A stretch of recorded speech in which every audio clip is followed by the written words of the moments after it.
Alright, we're going to check out, review, and shoot this LPVO scope today by Victoptics.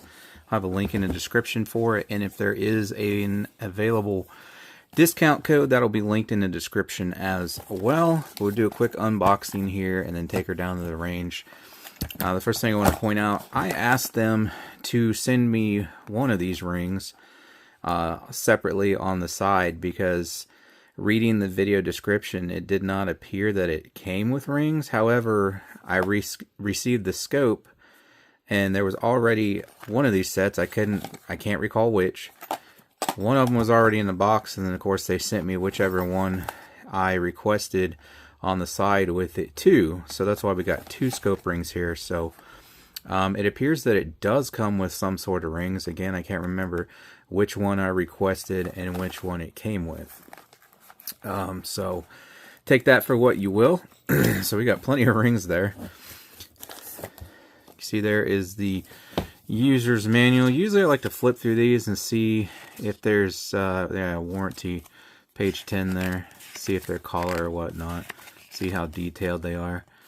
And we got a 1-year warranty here. So Victoptics is like a side brand of Vector Optics.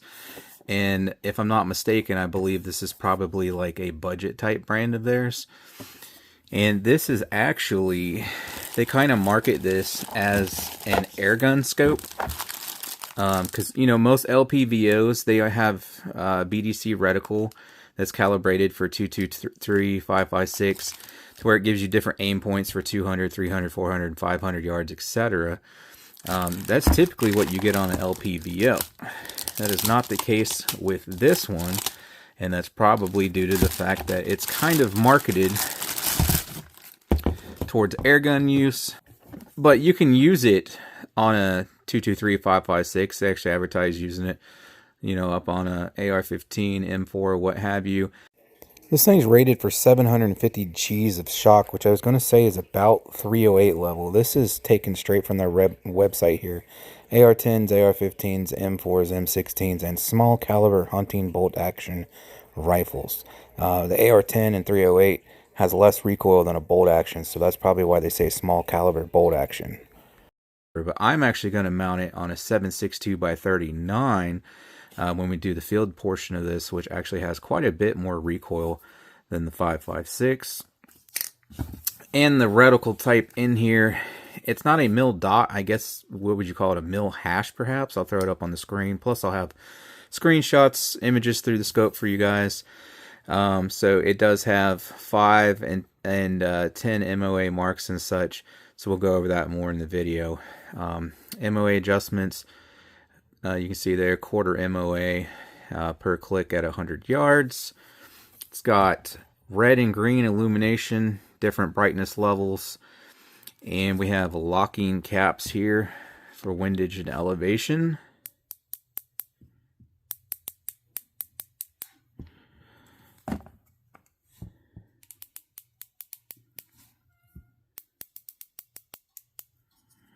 And I was wondering, I'll check real quick. I don't know if these are zero stop or not. Let me check real quick.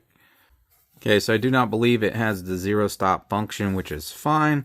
Although I will tell you, there is a ton of room of adjustment there. I went around 2.5 times and it was still going. So you got tons of room of adjustment there. It's a 30mm tube, by the way, so that does give you a little more range of adjustment there than your typical old school 1-inch tubes. So they may not have a zero stop function, but just based off of the fact that you can open these up, you will be able to do a zero reset. So if in sighting it in, let's say you got to have it, you know, clear out here, you turn it to whatever's necessary to get it zeroed, which obviously we're going to have to do. We mount it up on the rifle. Once it's perfectly zeroed at whatever range you choose, you can spin the centers out of these and then pull up on this slightly, turn it back to zero without it clicking, without it changing your sight in, tighten that back down, and then this will now say 0 without moving your point of impact. That way, for longer range shots, if you know how much MOA you need to dial for, you can just say dial it up like that for a 350 yard shot. And then you can just quickly and easily go back to 0 to go back to your 100 yard 0 thereafter. Obviously, flip up lens caps there. There is a diopter under here for your own personal eyesight. Okay. 1 to 10 power, if I didn't already mention it. By 24, they call this the fiber. I think it's going to have real good illumination, and that the illumination appears just on the center dot, which a lot of people like because it'd be kind of like a red dot, green dot, as I said. Red and green adjustments. They advertise it as daytime bright, so we will see about that. There's your magnification dial. And I will say, this has a really good feel to it. It feels really robust and well made, and everything's like nice, tight, and smooth. Not tight as in like hard to turn or anything. It just feels like the tolerances are nice and tight. It doesn't feel loose or anything. Now in this range, there is a little bit of, I guess, turret mush, if you want to call it that, between each click. But it's not bad at all for the price range, and it feels a lot better than most. So this guy's waterproof, shockproof, and fog-proof, nitrogen purged if I didn't already say so. See what else we got in the box here. There's your lens wipe. Feels like a patch. Yeah, you get a Victoptics little Velcro patch there. Because like I said, this is the Vector logo. So Victoptics is just like a sub-brand of theirs. There's your throw lever, so you can have it on there or choose not to. It's up to you. This is probably, okay, cool. This has got the anti-glare cap that you can put over the front for tactical situations. That way your enemy, if we want to say that, for such scenarios, if you're in such a scenario, it's supposed to reduce or eliminate the lens glare there. And I thought this thing was kind of cool. They give you this little chip. But that pretty much does it for the unbox and overview here. So let's take her down the range. Stay tuned to the end. Like I said, I'll have some images through the scope to the best of my ability. Kind of give you guys an idea of what the reticle looks like. And of course, we'll also display that red and green illumination for you. So here she is mounted up on my Anderson 762x39. Here she's looking pretty good up there. So we're going to start out down here 50 yards to get her zeroed in. I'm going to pick a random piece on that mound, and then we'll go to the paper and then clear out here 400 yards. I have my 16-inch steel gong. We're going to hit that after we get her sighted in. So for our first shot here, we're just aiming at whatever this is right here to see how close we are.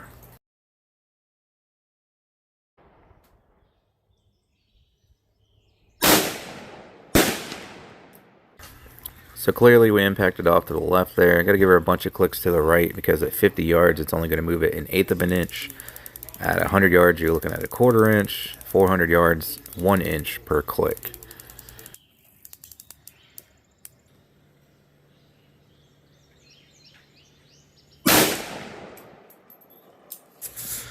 Alright, so that's pretty close, but it did look off to the right there. So we're going to go with this bottom dot on the target here and work on getting our 0 finalized.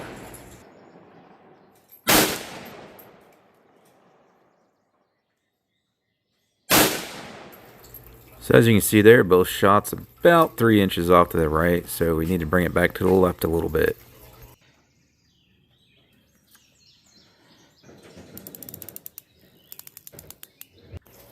Bottom dot again.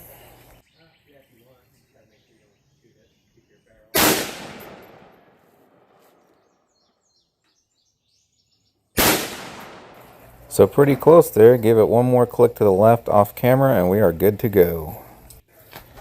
Alright, so I'm just showing you guys here just how freaking windy it is. Blowing off to the right if I remember correctly. So down here for these shots at 400 yards with the 762x39. That wind's going to move that shot quite a bit. So I'm anticipating some misses. I'm going to have to hold off to the left. Again, if it's blowing to the right, I can't remember now. But we're having to use some Kentucky windage and hold off the side to get hits down here. So not ideal conditions for these shots clear down here at 400 yards, but we're still going to make it happen.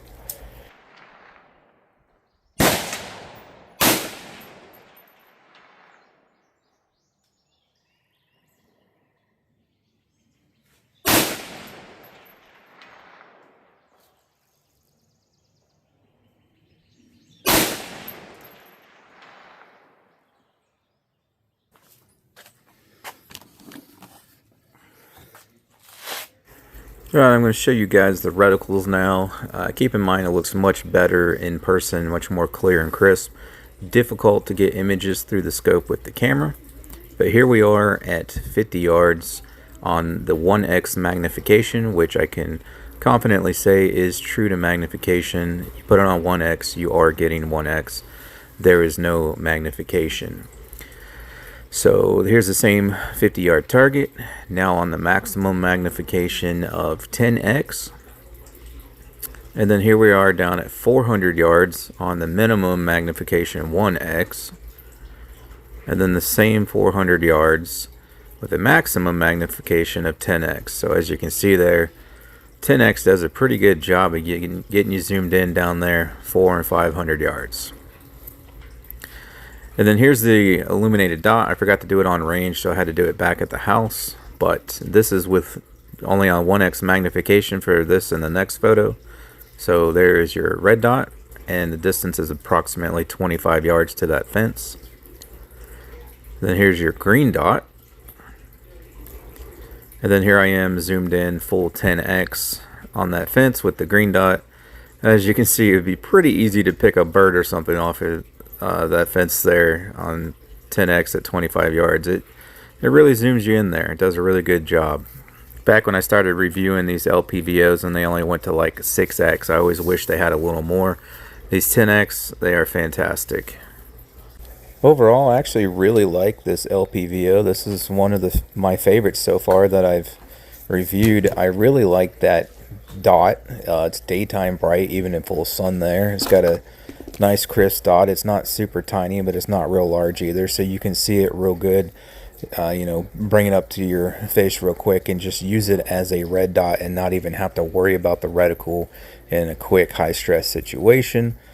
You know, it's true to magnification from 1x to 10x. Got pretty good turrets for the price range. As I said earlier in the video, the overall fit and finish and feel for the price is excellent. The little hash marks on it for the windage and elevation holds out there worked great for me in those windy conditions. I was able to get hits out there 400 yards, no problem, with that 7.62x39 cartridge, which is horrible long range in the wind like that. And I think it's a pretty good looking scope to boot. So again, link in the description. If you're interested, there is a discount code in there. For any of the other products you see me use in my videos, like my shooting bag there, target stand, paper targets, I use steel targets, and way more. Links in the description for all of that. And for Pew products I cannot link to here on YouTube, be sure to check out my campsite page. But thanks for stopping by and checking this one out today, guys. I really appreciate it, and I hope to catch you on the next one.